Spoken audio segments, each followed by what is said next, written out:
Good Morning Business, French Tech. Et dans la French Tech, c'est Nicolas Gerlier qui est avec nous, PDG et fondateur de La Bouche Rouge. Bonjour. Bonjour. Merci d'être en direct ce matin dans Good Morning Business. Le maquillage éco-responsable, voilà votre spécialité. Vous avez créé La Bouche Rouge en 2017. Est-ce que ce sont vos 10 années chez L'Oréal qui vous ont décidé à franchir le pas ? Déjà, c'est 10 années qui m'ont nourri pour construire cette aventure, m'ont appris ce métier qui me passionne et qui m'ont, c'est vrai, donné envie de me lancer dans cette aventure entrepreneuriale. Mais plus que L'Oréal, je pense que c'est tout simplement le fait de devenir papa, en fait, progressivement. Et à la naissance de mon 3e enfant, pour moi, c'était devenu presque impossible de continuer ma carrière professionnelle sans penser à l'impact que je pouvais développer par l'énergie dans mon travail que j'allais apporter. Mais alors, si on fait un peu de pédagogie, le maquillage éco-responsable, qu'est-ce que c'est exactement alors, Nicolas, aujourd'hui ? Alors, c'est une grande nébuleuse, parce que la clean beauty, aujourd'hui, tout le monde en parle. Et finalement, c'est assez facile de se qualifier de clean, parce que personne n'a considéré une grille de lecture assez précise sur ce domaine. Moi, ce que je pense, c'est que dans les années 90, il y a eu le développement de la clean beauty, avec ce qu'on appelait la green beauty, c'est-à-dire des formules propres. Ça semble important d'avoir, par exemple, des formules sans pétrochimie, sans ingrédients toxiques. Dès les années 90, on était sur ces problématiques. Ça commence. Au début, aux États-Unis, un petit peu. C'est pas grandiose, mais ça commence. Et puis, nous, en 2017, on a lancé ce que l'on appelle la blue beauty, c'est-à-dire une beauté qui est clean pour vous, mais aussi pour la planète. C'est-à-dire que pour moi, être clean simplement par les ingrédients, c'était plus suffisant. Il fallait considérer l'impact des déchets. On était 3 milliards dans les années 60, on est 9 milliards aujourd'hui. L'impact du plastique est considérable et l'industrie de la beauté est la 3e industrie la plus polluante en termes de plastique. Donc c'est ça passe par les matières, par les emballages, par la production, concrètement. Plus de plastique, mais par exemple dans une usine, ça fait quelle différence ? Alors notre engagement, il est global. Donc cet engagement sur le sans plastique, il est de l'amont à l'aval, donc en production, en formulation, dans le packaging, bien entendu, mais également dans la supply chain et la distribution. C'est-à-dire que même nos magasins, nos espaces dans les grands magasins comme au Bon Marché, Galeries Lafayette, à la Samaritaine à Paris, mais aussi à travers le monde, chez Isetan au Japon ou chez Bergdorf aux États-Unis, nous n'avons pas de plastique directement dans nos comptoirs. Et on a l'impression que les grands noms de la profession, L'Oréal ou par lequel vous êtes passé, tous ces groupes s'y mettent, mais avec un petit peu de temps de retard finalement. Voilà, il faut le temps pour ces grands groupes, c'est qu'ils sont de grands paquebots finalement à se rediriger vers cette nouvelle donne aujourd'hui. Moi, je dis souvent, c'est un peu normal, ils sont plus grands, pour bouger c'est plus difficile. Bien sûr. Moi, c'est natif, cette éco-responsabilité, elle est la raison d'être de l'entreprise.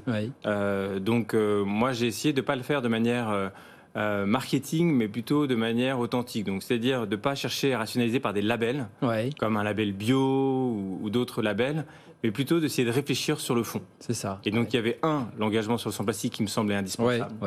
Si je parle de déchets, c'est que c'est important aujourd'hui. Par exemple, si je prends juste l'exemple du rouge à lèvres, il y a 1 milliard de rouges à lèvres qui sont jetés chaque année. 1 milliard de rouge à lèvres. Aucun n'est recyclé.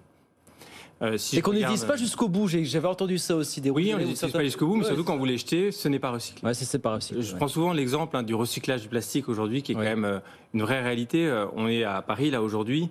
Donc, il y a un système de recyclage qui est un peu plus développé, mais il n'est absolument pas parfait. Votre recyclage, même à Paris, ne peut pas être recyclé.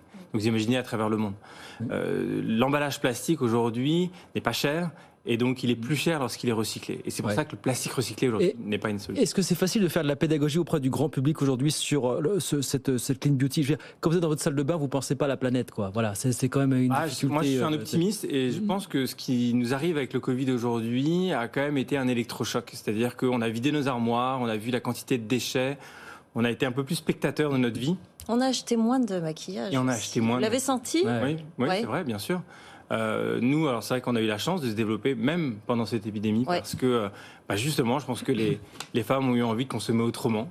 Il y a eu des discussions sur ces sujets du déchet, sur ces sujets du plastique, et ça a changé les choses. Donc nous, on a réussi à doubler le volume d'affaires de l'entreprise en plein Covid, alors que le marché est vraiment en récession. Vous produisez en France, hein ? Oui, tout est fait made in France. Vous produisez où exactement ? Alors, on est à Orléans, on a notre propre laboratoire à Orléans. Quelle belle ville. Très très belle ville. Vous en êtes d'origine.